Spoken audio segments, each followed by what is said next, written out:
Chapter 2, final exam results. So the test didn't go as well as some people would have liked, and that's okay. We learn from our mistakes, we get better, we grow. Yeah, everybody did. Everybody probably did worse than the second test. Whatever, it happens. We have 4 true and false here, and the first question says negative 1.5 is larger than negative 20/15. So what you first had to do was realize we have a decimal and a fraction. Sophie could change it to fractions if she wanted, but most of us said, I know I'm supposed to change my fractions to decimal to analyze it. So I kept this one as is, it's negative 1.5, and over here I said, okay, hold on. How do I do 20 divided by 15? I remember Mr. McDonald wrote on the board, if you have improper fractions, think of them as improper, or as mixed fractions, and then maybe think of that as lowest terms, which is negative 1 and 1/3. Aha! I don't need a calculator. I know what that is as a decimal, right? I know what negative 1 and 1/3 is. So therefore, the question is, which is larger, negative 1.5 or is greater than negative 1.3 repeating? Is this true or false? It's false, right? Because the closer something is to 0, the larger it is when it's negative. So the answer is false. It is not. It is not larger. And that's how you solve it. You just change your improper to mixed, change it to a fraction that you can finally know what the decimal version is, write it, compare them, you're done. Question 2 says negative 1.12 repeating is a rational number. The answer is true. And this one was really simple because in our notes, it said rational numbers can be, and it says terminating decimals, repeating decimals, mixed fractions, improper fractions, whole numbers, and integers. Right there, definition. So can it be a rational number? Yes. Why? Repeating decimals are irrational. There's my proof. And that's all I had to say. I have my correct answer and a statement to support my work. Next question, number 3, true or false? 3 take away 4 times negative 5 is greater than 0. Just work it out. 3 take away. The product of 4 and negative 5 is negative 20. Is this greater than 0? Not sure yet. I have a subtraction. Keep, flip, change. 3 plus 20 is 23.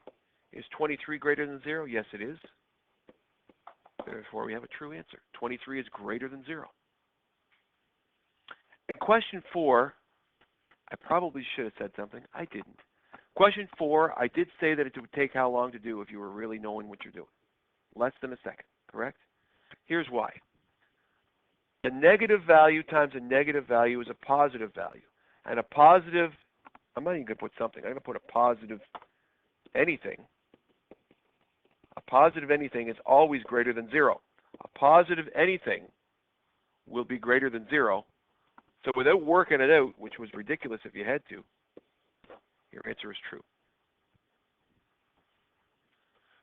Question 5, we have a string of 5 rational numbers, asked to put them in ascending order. So again, what we learned to do was take all of them and change them into decimals. 11/5, we had a great little example over here to help how to tackle that. Negative 11/5 is going to be negative 2 and 1/5. Negative 2 and 1/5 is negative 2 and 2/10. Negative 2 and 2/10 is negative 2.2. So without a calculator, you need to be able to know that. That's important that you know how to change a fraction to a decimal without having to rely on a calculator. These are not complex fractions. I didn't make really difficult ones. I made very manageable versions that you could change into them. Negative 2 and 1/20 is negative 2 and 1/20, which if I multiply both by 5, I get negative 2 and 5/100, which is negative 2 and 5/100. Negative 6 over negative 3. If there was many mistakes in this question, this was the one that had it. If I use division, not improper fractions, but division, negative 6 divided by negative 3 is something you all can do. Negative 6 divided by negative 3 is positive 2. So therefore, positive 2 is what that value is. And finally, the last one is already decimal. When it's repeating, we said just add 3 decimal places. So now we have all of our, all of our rational, what happened there? All of our rational numbers changed into decimals. Yep. I might have missed that. So I'm just going to highlight them to keep them square in my head. And now all I have to do is think, if it's ascending order, that means from smallest to largest. So I have to figure out what is the smallest number. Okay, the smallest number when it's negative is the farthest from 0. The farthest from 0 is this one. So my smallest number is that, so I'm going to write down negative 2.5 repeating. And I'm going to scratch it out here. I don't use this number, I use the one that we started with. That's our smallest. My next smallest, my next farthest from 0 is this one. So I'm going to write down negative 2.5. Done. My next farthest from 0 is this one, right here. So I'm going to write down negative 11 fifths. My next farthest from 0 is this one, which is negative 2 and 1/20th. And finally, my farthest from 0, or my only positive one in the entire thing, is negative 6 over 3. Negative 6 over negative 3. So there's my order. That's my answer. Question 6, a decimal between it. Well, we know this one. We did this quite a few times. We want to change both of these fractions to decimals. Negative 2 and 7/10, piece of cake. That's what it is, negative 2 and 7/10. The next one, granted, is a little tricky because it has a 5 denominator. We want to multiply both by 2 to get negative 2 and 6/10. And once we have it written with a 10 denominator, I know to write it like decimal 6. There we go. Now there were some really boneheaded moves here. If you want to help yourself a little bit, we already talked about if they're so close together that you can't think of it, put an insignificant 0 and think money. That now says $2.70 and $2.60. A value between there is negative 2.65, which is the decimal that I chose. But you could put negative, but you could have put, I don't think anyone did, but you could have put this. You could have put this. Technically, you could have put this. Doesn't even matter. Those are all between it. But most of you, if you did choose one between it, you chose the one in between both of those. Question 7, the exact opposite. What's a fraction between 500ths and 600ths? If you wanted to, you could do this. Put 500ths. Put 600ths. You could have done this. Oh, I can't think of that. Then multiply both top and bottom by 10 to create a new equivalent fraction, right? By 10 and by 10. These are equivalent fractions. By 10 by 10. Thank you. I was going to say the same thing. Once you have those two fractions, now you can see a fraction between there. It would be 55 thousandths, which is an acceptable answer. There were a few people that just put that. What I would advise you to do is reduce it to lowest terms if you got that in your head. Both are divisible by 5 because they end in 5 and 0. You get 11 over 200. Just like that. Both answers are good. Question 8, estimate and calculate. A lot of people did okay with the estimation. Not a lot of people did okay with the calculation. So for your estimation, you need to round it to the nearest whole number, generally speaking. Negative 5.1 will be negative 5. Negative 5.9 will be negative 6. And your estimation will be positive 30. That's worth half of your question. Very valuable to do that. The next part, we do not want to have our decimals. We do not want to have our integer signs. We just want to multiply using the basic grade 5 algorithm. 9 times 1 is 9. 9 times 5 is 45. 5 times 1 is 5. 5 times 25. Add them up, you get 10. 10, 3, 3009, which means I can only put my decimal, my calculation, with 3009, has to go there. My calculation is 30.09. With B, we said that you can calculate or estimate. Think money. Some people rounded it to this, which is totally okay. That's fine. They did this. Either way, it's not that hard. Piles, you have $3.10 divided into piles of a nickel. And I helped a lot of people out with this because they asked me how many nickels in a dollar. And I said, there's how many nickels in 50 cents? 10. How many nickels in a dollar? 20. How many nickels in $3? 60. How many nickels in $3.10? 62. Which means your calculation, since it's not rounded, it's exact, for this question would be this. If you did round it, you would have variations that would still be acceptable. But a negative divided by a positive is a negative, correct?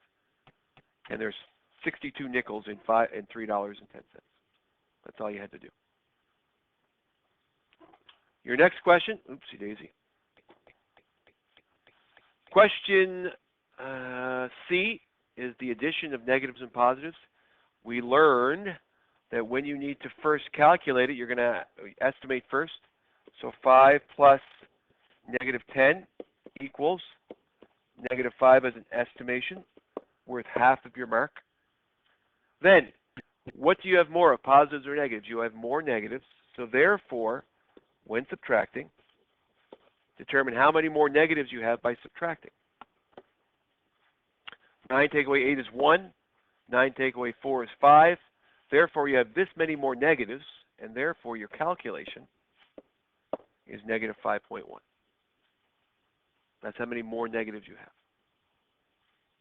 And finally, D, estimate 16 take away negative 6 is going to be 22, positive 22, because you're going to go keep, flip, change. 22, your estimation is 22. Your calculation when you keep, flip, change will be 15.5 plus positive 6.25, which is really a grade 3 question. No, grade 4 question. Maybe grade 5. I can't remember when you did decimals. Because you're just adding this and this. You have $5.50 plus $6.25. Most of you can do it in your head. You get a calculation of 21.75. If you couldn't, you line up your decimals and you add them up. 5, 7, 11, 2. Either way, 21.75 is your answer. Question 9, same rational number questions, except this time you're using fractions. First one's not so tough.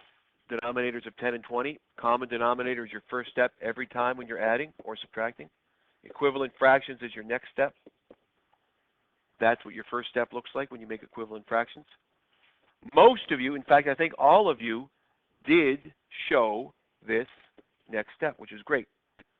And then once we get our answer, the answer is going to be a positive 5 over 20, which by grade 9 you should be able to reduce because you know if it ends in 0 and 5, you can divide it by 5. Question B, subtraction, both mixed fractions.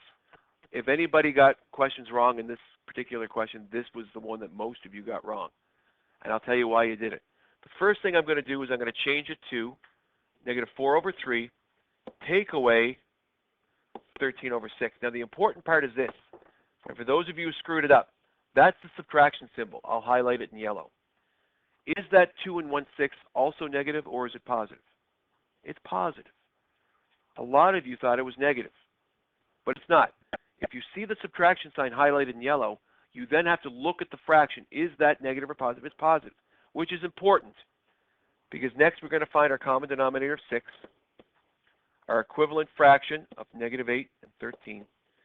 And that's important because on this next step, I'm going to keep my denominator, negative 8, take away a positive 13.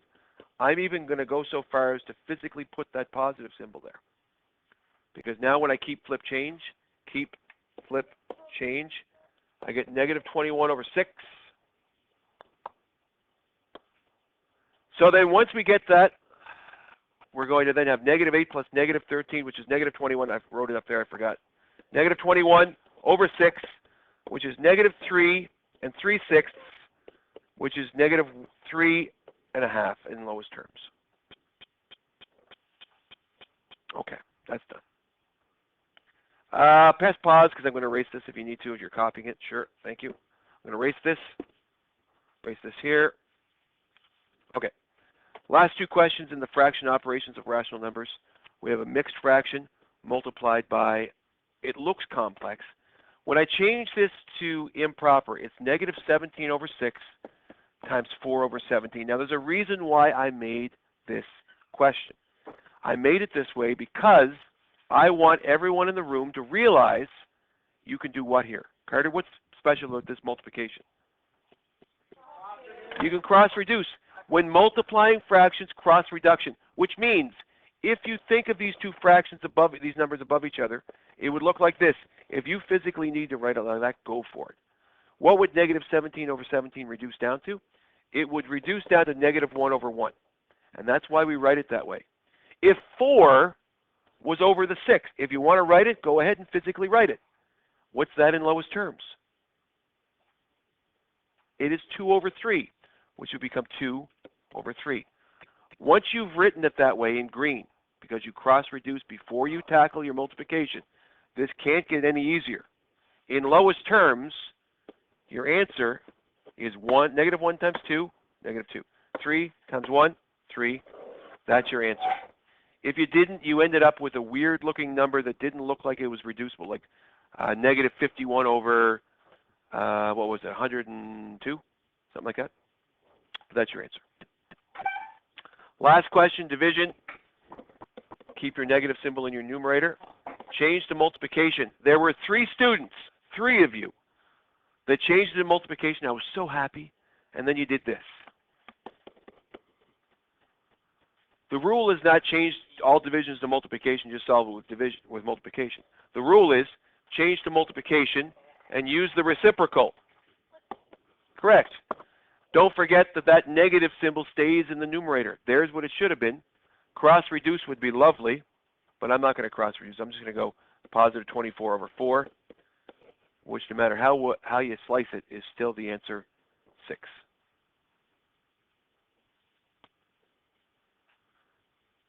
Question 10. Question 10a. 0.8 plus 1.1 times negative 2. Do your multiplications first. 1.1 times 2, $1.10 times 2 is $2.20, which is negative 2.2. At this stage of the game, you have to be able to calculate mentally. I have 80 cents. I owe $2.20. What do I have more of? Positive or negative? I have more negatives. How many more? You have $1.40 more, or negative 1.4 more. Okay, so your answer is that. Second question, do your brackets first, even though it doesn't matter if you do this, but I'm going to keep it like this. 6 plus negative 1.5 is 4.5. Multiplication next, negative 2.5 or negative 2.50 if you're thinking money. $1.25 doubled is $2.50 plus 4.5. Once you have it here, you have $4.50. You owe $2.50. Your final answer is just the number 2. Question C. If I can get down there, my board is all wonky. There we go. Same things with BEDMAS, but fractions. I'm going to not do my addition first. I am going to do my multiplication of 3 over 2 times negative 1 over 6, which will become 2 over 3 plus. If I cross-reduce, what's 3 over 6 reduced down to? 1 over 2, very important. Negative 1 over 4. If you had negative 3 over 12, it's fine. It still works. In fact, just because I'm going to show you, I'll keep it as if you didn't reduce it with cross reduction. Then you're going to make equivalent fractions, because 12 is your common denominator. 8 over 12 plus negative 3 over 12. Keep your denominator. Add your numerators. Your final answer, because 8 plus negative 3 is 5, is 5 over 12. And your last question with fractions is really not that hard because it's just 3 fractions multiplied together. 2.5 is 5 over 2. 2 1/5 is 11 over 5. Negative 3 is negative 3 over 1. When you were just multiplying fractions, regardless of how many there are, you can just multiply the numerators and multiply the denominators and get an answer. But if you cross-reduce, I mean, of course I'm going to cross-reduce those. But again, not everybody's cross-reducing, so I don't have to. 5 times 11 is 55. 55 times 3 is 165, which is negative 165. 2 times 5 is 10. 10 times 1 is 10. You get this, which is going to be how many 10s in 165? There's 16 of them. How many left over? 5. which in lowest terms is your answer of negative 16.5. There were people that were changing it to decimals, and you can't change it to decimals if it's a fraction question. You have to work it out in decimal form. Your last three questions are your story problems, Lincoln. Thank you for focusing. Mr. McNeil owed Mr. McDonald $120. He paid back 7/10 of his debt the first paycheck. He paid 3/4 remaining. He got the second paycheck. How much does he still owe? We said you represent the debt with a rectangle. If he paid back 7/10, we have choices. We could calculate what this is and subtract it from his debt, or an intelligent person would put that 3/10 in. Say that's what he still owes, which is 3/10 of $120, or 120 over 1, which is 360 over 10, which is $36. So after the first payment, he still owes 3/10 of his debt, which works out to be $36. Second picture, he owes $36. He pays back 3/4, which means he owes what fraction? Thank you very much. 1/4 of the $36 he still owes. Multiply the numerators, multiply the denominators, you get 36 divided by 4. When dividing by 4, Manny, just divide by 2 twice. 36 divided by 2 is 18. 18 divided by 2 is 9. Therefore, he owes $9.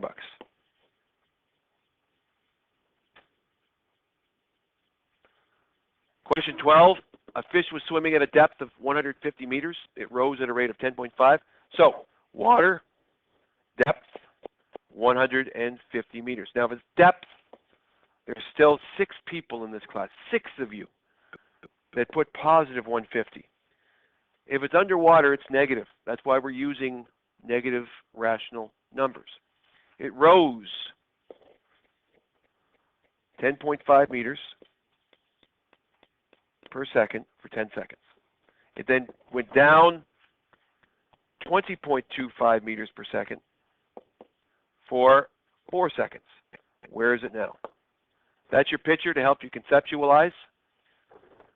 The first thing I was looking for you to do was create a sentence that worked. So where it is plus what it went up plus what it went down is its new location. I started with words. So if you got the where it is plus what it went up plus what it went down is where it is now. Where it started is negative 150. Plus, what did it go up? It went up this, meaning in brackets, 10.5 meters multiplied by 10 seconds. That distance represents its up. What did it go down? Since this is negative, it went down. It's negative 20.25 times 4. This sentence right here is worth a point. Out of your 5 points of this, writing that sentence is what I wanted to see. That's important you understand that. So this plus, when you multiply by 10, you move the decimal. I didn't need a calculator to figure out that that's 105. Plus, I'm pretty sure if I think money, I can do 20.25 times 4. What's 20 times 4? It's 80. What's a quarter times 4? It's 1. So therefore, this is going to become negative 81. Once you have that, you should be able to combine these, this and this. When it went up, it ended up being 45 meters underwater. Then it combined to go down 81 meters, which is negative 126. Sentence, therefore, it is 126 meters underwater.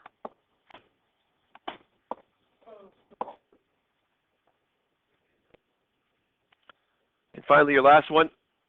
The temperatures on my 5-day trip to the Arctic Circle were as follows. What's the average temperature? Your first thing, the sum divided by the number of terms equals your average. If you don't know that, it's important you write that down.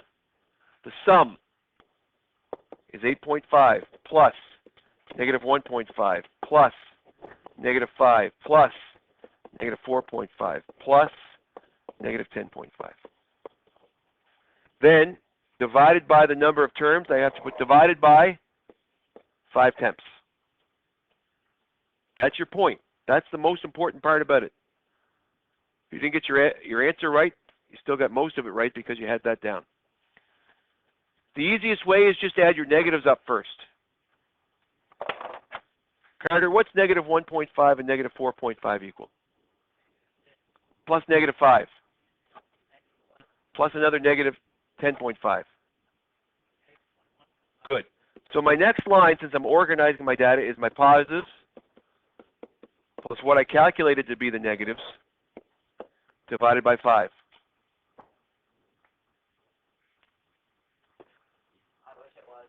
The last one is simply combine them. What do you have more? You have more negatives. How many more? How many more do you have? Figure out with subtraction. I have 13 more negatives. Therefore, it's negative 13 divided by 5, which some people said they didn't know how to divide it by 5, and I said, listen, just think of it as an improper fraction. Once you do that, think of it as that, and therefore you can say it's negative 2.6. Therefore, the mean was negative 2.6 degrees Celsius.